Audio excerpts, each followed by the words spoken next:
আজকের আমি তোমাদের কাঁচা আমের আচার বানিয়ে দেখাবো। আর এটা টক ঝাল মিষ্টি আচার। এভাবে যদি একবার তোমরা আচার বানাও না, তাহলে অন্য যে কোনো আচার বানিয়ে খেয়ে থাকো, এই আচারটা সবথেকে সেরা মনে হবে। এতটা সুন্দর খেতে হয়, আর এটা তোমরা রেখেও খেতে পারবে, কোনো সমস্যা হবে না, এতটা সুন্দর টেস্ট। তো দেখো, আমি এখানে 3 পিস আম নিয়েছি। তো আমগুলো একটু বড় বড় সাইজের, কিন্তু এগুলো আমাদের গাছের আম, আমি আমার বাপের বাড়ি থেকে নিয়ে চলে এসেছিলাম। তো দেখো, এই রকম বড় বড় আম ঝড়ে পড়ে গিয়েছিল। তো আমটা আমি কি করছি, ছিলে নিচ্ছি বটির সাহায্যে। খুব সুন্দর করে দেখো, আমি এইভাবে ছিলে নিচ্ছি, খুব ভালো করে ছিলে নেব। আগে প্রথমে আমটা আমি কিন্তু ছিলে নিচ্ছি দেখো, তারপরে মাঝখান থেকে এইভাবে চ্যারা করে নেব। তো তারপরে কি করছি, একটা পাত্রের মধ্যে জল নিয়ে নিয়েছি, যেহেতু চেলা করার পরে ওর মধ্যেই একটু ছোটো ছোটো এরকম টুকরো টুকরো করে নেব। দেখো আমি যেরকম টুকরো করছি, তো এরকম ছোট ছোট করে টুকরো করব, তাহলে এই আচারটা খেতে কিন্তু ভালো হবে।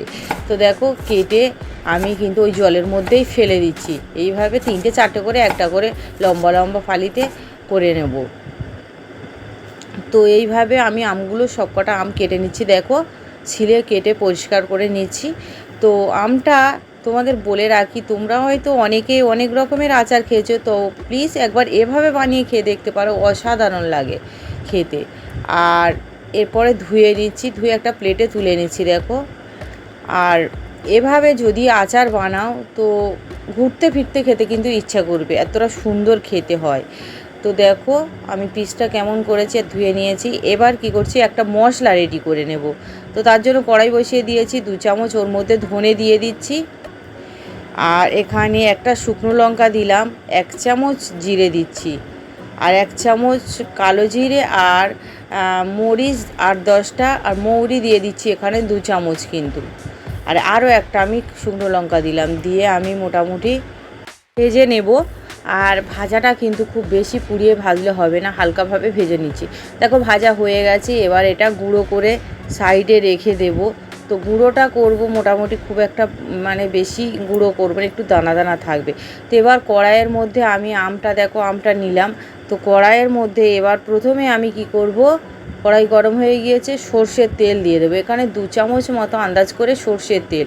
তো তেলটা আমি আগে গরম করে নিচ্ছি দেখো। এবার ওর মধ্যে 1/2 চামচ মতো 5 ফোড়ন দিয়ে দিলাম। তো ফোড়নটা যখন হয়ে যাবে দেখো, এবার কেটে ধুয়ে রাখা আমটা দিয়ে দিলাম। তো তারপরে মিশিয়ে নেব। তো দেখো মিশিয়ে নিচ্ছি। তো খুব ভালো করে মিশিয়ে আমটা একটু তেলের মধ্যে মিনিটখানেক ভেজে নিলাম। তো এবার আমি ওর মধ্যে দিয়ে দিচ্ছি লবণ। লবণটা স্বাদ বুঝে দিয়ে দেবে। তো আমি লবণটা দিচ্ছি। তো ভিডিওটা একটু কাঁপছে, তো মানে হাতটা একটু নড়ছিল, লবণ দেওয়ার ভিডিওটা খুব ভালোভাবে দেখা যায়নি। একটু রঙটার জন্য একটু লাল লঙ্কার গুঁড়ো দিয়ে দেবো, আর একটু ঝালও হালকা হবে। তো তোমরা চাইলে হলুদ গুঁড়ো এখানে দিতে পারো, তো অল্প একটুখানি তাহলে দিতে পারো, কালারটা সুন্দর আসবে। আর একটা তেজপাতা ছিঁড়ে দিয়ে দিলাম দেখো। তারপরে মিশিয়ে নিচ্ছি। তো এইভাবে মোটামুটি মশলাগুলো দিয়ে আমটা আমি মোটামুটি 3 থেকে 4 মিনিট ভেজে নিয়েছি কিন্তু। তো 3-4 মিনিট পরে জল দিয়ে দিলাম। তো এখানে জল মোটামুটি পরিমাণ বুঝেই দিয়ে দিলাম দেখো। আমটা যাতে মোটামুটি, আমটা পুরোপুরি কিন্তু ডুবে যায়নি, হাফ মতো ডুবে আছে দেখো। এবার আমি ওর মধ্যে চিনি দিয়ে দিলাম, যেহেতু একটু হালকা টক থাকবে, তো সেই জন্য 1.25 কাপ মতো চিনি দিয়ে দিলাম। তো দিয়ে মিশিয়ে নিলাম। তো ব্যাস, এবার এটা ঢাকা বন্ধ করে করে আমি মোটামুটি, আর ওই যে ভাজা মশলাটা, ওটা আমি 1 চামচ প্রথমে দিয়ে মিশিয়ে নিলাম দেখো। কিন্তু আমার মনে হয় আরও একটুখানি দেব, তো আরও 1/2 চামচ মতো দিয়ে দিলাম। তো একটু এটা মশলাদার হলে বেশিই টেস্টি হবে, তো সেই জন্য একটু মশলার পরিমাণটা দেখে বুঝতেই পারছো একটু বেশি। আর কালারটা দেখো কতটা সুন্দর চলে এসেছে। তো এবার ঢাকা দিলে, আর আমটা কিন্তু হতে বেশি সময় লাগবে না, যেহেতু 4-5 মিনিট ভেজে নিয়েছিলাম। তো দেখো মোটামুটি কতটা সুন্দরভাবে হয়ে গেছে। তো এবার কিন্তু আমি আর এর থেকে বেশি করব না, মোটামুটি অনেকটাই ঘন হয়ে গিয়েছে, আমটা সিদ্ধও হয়ে গিয়েছে দেখো, তোমরা দেখে বুঝতেই পারছো।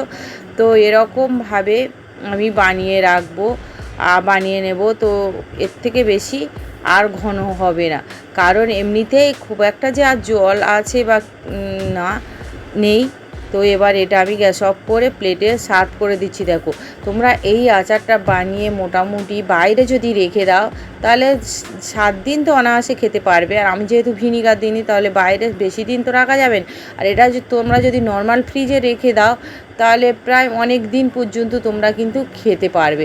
আর খেতে সুন্দর লাগে, ঘুরতে ফিরতে বা ভাত খাওয়া শেষে যদি অল্প একটুখানি আচার 2-4টে পিস নিয়ে খাওয়া যায়, এতটা সুন্দর লাগে বলে বোঝানো যাবে না।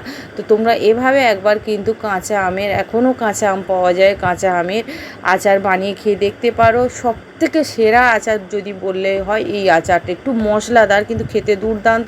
তো আমার এই রেসিপিটা তো তোমরা যারা যারা দেখছো যদি ভালো লাগে প্লিজ, আবারও বলে রাখি নতুন বন্ধুরা যারা এখনও সাবস্ক্রাইব করে রাখুনি প্লিজ আমার চ্যানেলকে সাবস্ক্রাইব করে দেবে, আর লাইক কমেন্ট শেয়ার তো অবশ্যই করে দেবে।